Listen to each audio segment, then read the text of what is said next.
Assalamualaikum warahmatullahi wabarakatuh. Eh, Mohon izin Bapak Joko Suharyanto. Izinkan saya Muhammad Iqbal dengan NIM 240201020891 mempresentasikan analisis mendalam konsep dan penerapan bisnis digital pada mata kuliah Digital Innovative Entrepreneurship. Pada kali ini saya akan melakukan studi kasus ekosistem Goto berdasarkan materi sesi 14 dan laporan tahunan Goto di tahun 2024. Baik, berikut presentasi dari saya.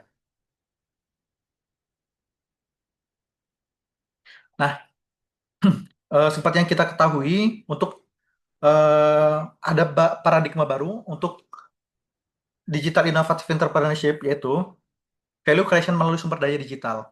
Definisi intinya, bisnis digital adalah aktivitas yang menciptakan nilai atau value creation dan diferensi dengan menjadikan teknologi bukan sekedar alat pendukung, melainkan fondasi utama. Nah, ada tiga pergeseran utama. Pertama itu ada jangkauan fisiknya, jadi melampaui batas fisik. Kedua, biaya komunikasi dan transaksi ini lebih rendah. Karena ya itu tadi, jangkauan fisiknya tadi itu udah terlampaui. Kemudian ada kemampuan skalabilitas via otomasi. Jadi udah by program. Kalau kita lihat bagaimana proses itu, kita lihat di sini ada data, kemudian perangkat lunak, kemudian ada konektivitas. Nah, kemudian data perangkat lunak konektivitas ini menjadi satu, jadi differential value. Kemudian menjadi output value creation.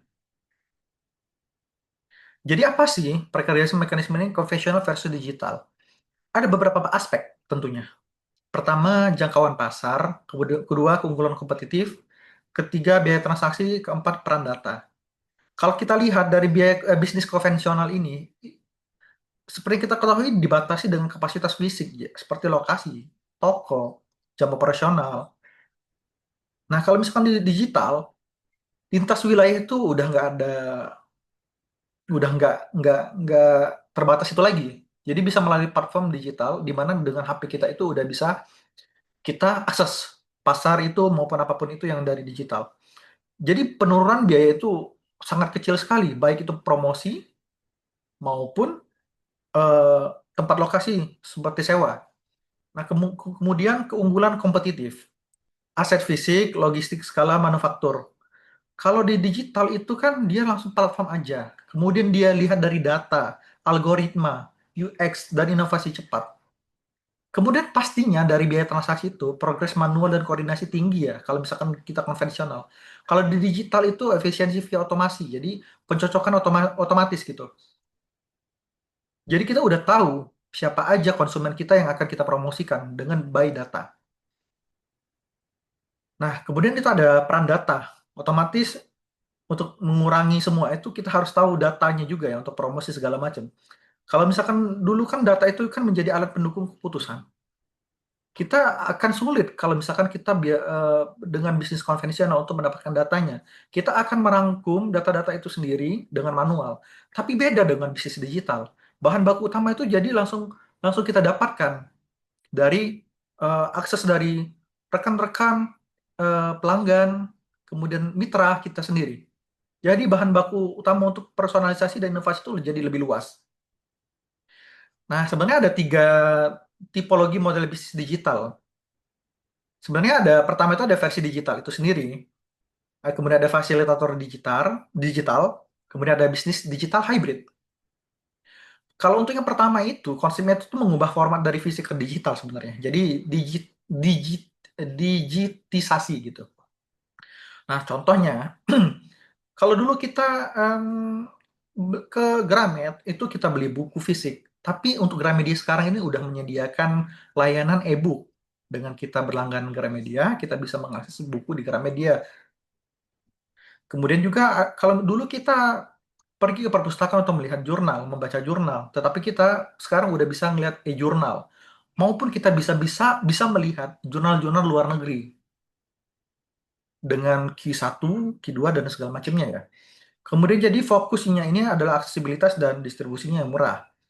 Nah, kalau misalkan fasilitator digital, ini platform interaksi dan transaksi pihak lain, jadi third party begitu.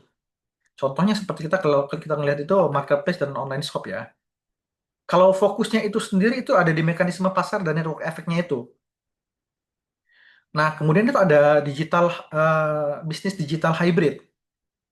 Ini lebih ke kombinasi untuk orkestra nilai. Jadi, contoh super app atau ekosistem dari digital itu sendiri. Nah, fokusnya itu untuk memaksimalkan pendapatan dan value proposition. Seperti yang saya bilang tadi, saya akan menganalisis di profil ekosistem Goto. Nah, untuk skala dan infrastrukturnya itu bisa kita lihat di sini. Ada 5,3 juta pedagang terdaftar merchants gitu. Untuk growth-nya itu sendiri itu 16% di monthly transaction user di tahun 2024. Ada 3 juta mitra pengemudi driver, kemudian GoTo juga bukan sekedar aplikasi, melainkan ekonomi yang menaungi jutaan partisipan. Bisa kita lihat di sini ada on demand, misalkan mitra itu sendiri. Kemudian itu ada fintech, untuk alat pembayarannya itu GoPay. Nah, di sini ada e-commerce support, jadi pedagang yang terdaftar, merchants itu sendiri. Ini terintegrasi, jadi dia lebih ke ekosistem. Kalau misalnya ekosistem udah bagus, jadi apapun itu bisa lebih cepat dan lebih efisien. Klasifikasi model bisnisnya itu untuk Goto itu apakah hybrid? Kalau kita simpulkan, pertama dia itu ada fasilitator, kemudian dia ada layanan digital fintech, dan juga ada orkestrasi ekosistem. Jadi kalau misalkan kita simpulkan, apakah model bisnisnya Goto ini hybrid? Ya, model bisnis Goto ini adalah hybrid. Jadi, hybrid ini kan menekankan orkestrasi lintas lini. Satu perusahaan bisa sekaligus menjadi platform, menjalankan layanan keuangan, dan mengintegrasikan kanal untuk memperkuat monetisasi. Nah, keunggulan pertama ya, pasar di pasarnya ini tanpa batas versus realitas fisik itu sendiri. Teorinya, digitalisasi ini menurunkan biaya komunikasi, memungkinkan borderless reach. Nah, realitas Goto, pertama, operasional aktif di Indonesia dan Singapura. Kemudian ada exit strategi dari Vietnam di 2024 yang membuktikan adanya batasan operasional fisik.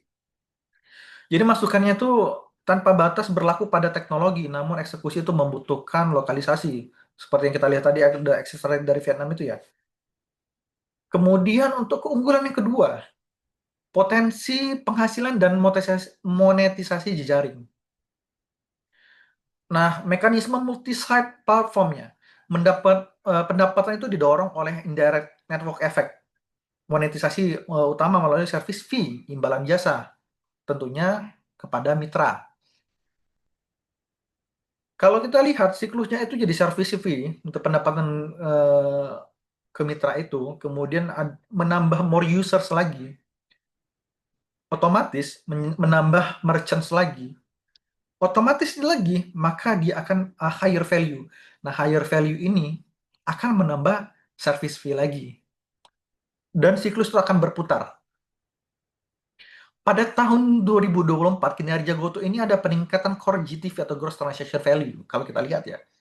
Peningkatan Gross Revenue via optimalisasi biaya juga.